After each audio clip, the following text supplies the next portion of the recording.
इनका बात मानेंगे, रहना तो इन्हीं के पास।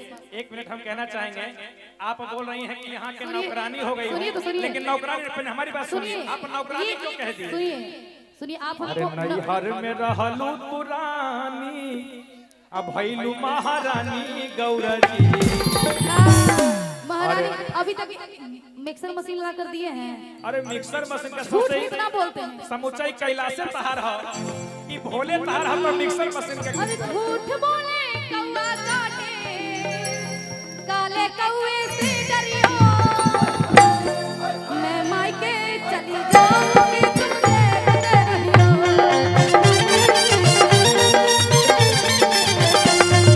मायके जाऊंगी तुम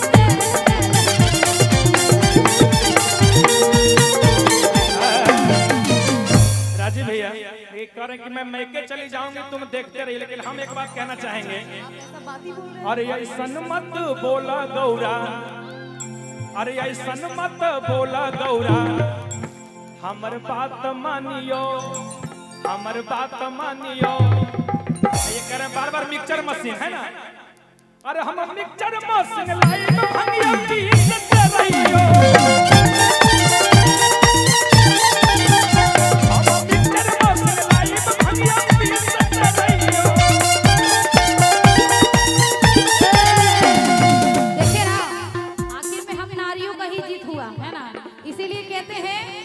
कि नारी कल भी भारी थी, नारी आज भी भारी है।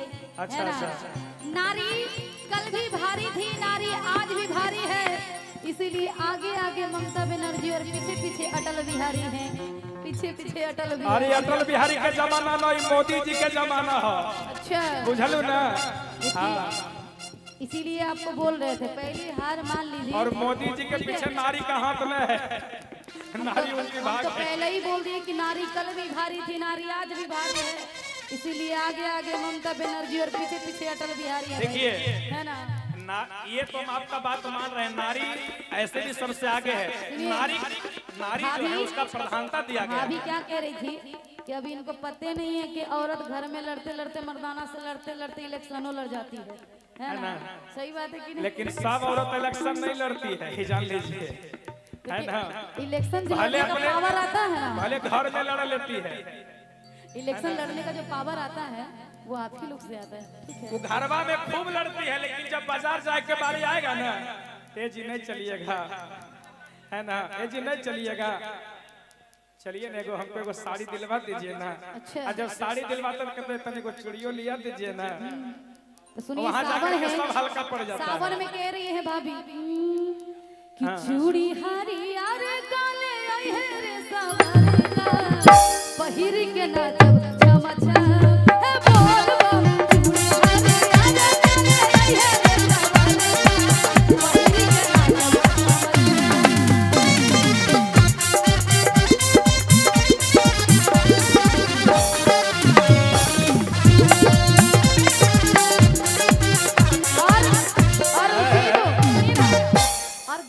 के नाचब वो क्या कह रही है सावन में? क्या?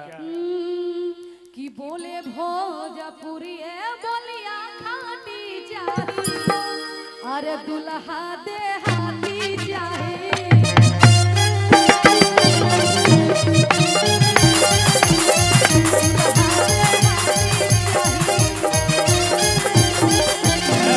बोले भोजपुरी बोलिया खाटी चाहे, है ना? तुम खाटी बोले मगहिए बोलिया खाती चाही, दुल्हा के हाथी चाही, दुल्हा के हाथी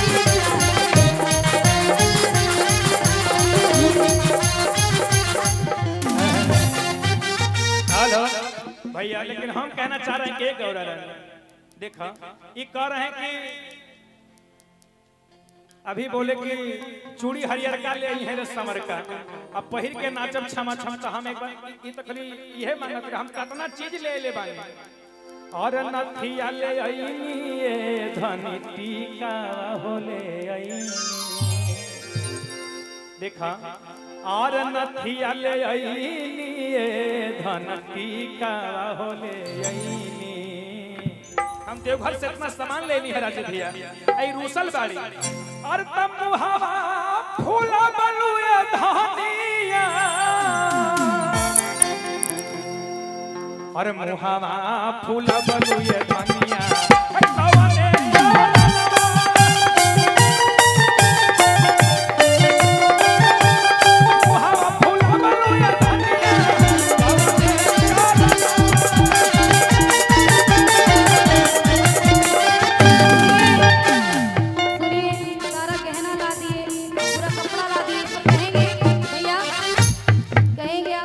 ला दिए है ना, पर एक चीज का मांग और है, कहेंगे क्या?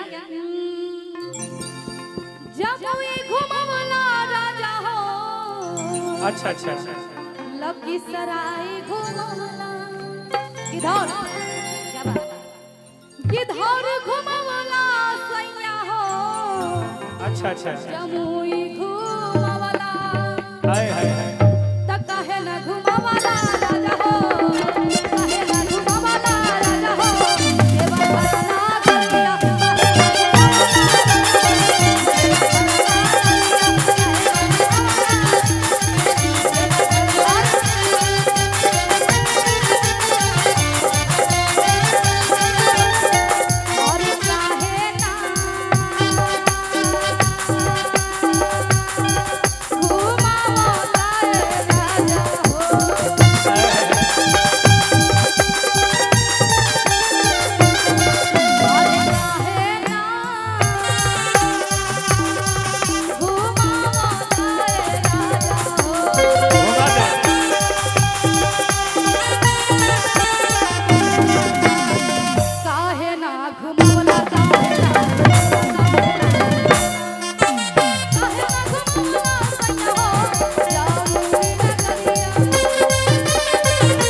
देवघर न घुमेला, जम्मू न घुमेला, किधर न घुमेला। सुनिए सुनिए, हम लोग तो लड़ाई कर रहे हैं और ये लोग जो है जो मजे ले रहे हैं ना।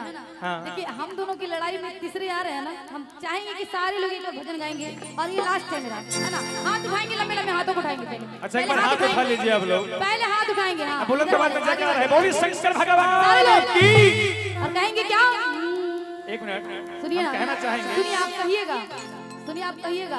अभी आप बोले कि देवघर न सुनिए घुमेला। ना, आप हार मान लीजिए और सारे लोग एक बार हाथ उठा के और जयकारा लगा के ताली बजाएंगे, है ना। कहते जिनका हाथ रहेगा ऊपर, हाथ कीजिए तो, जिनका हाथ रहेगा ऊपर वो सबसे पहले जाएंगे ऊपर, है ना। इसलिए हाथ उठाइए बस। जिनका हाथ होगा ऊपर वो भोलेनाथ के नजरों में होंगे सबसे सुपर। कहने का मतलब ये था कि जिनका हाथ रहेगा ऊपर उनका हर काम होगा सुपर, है ना।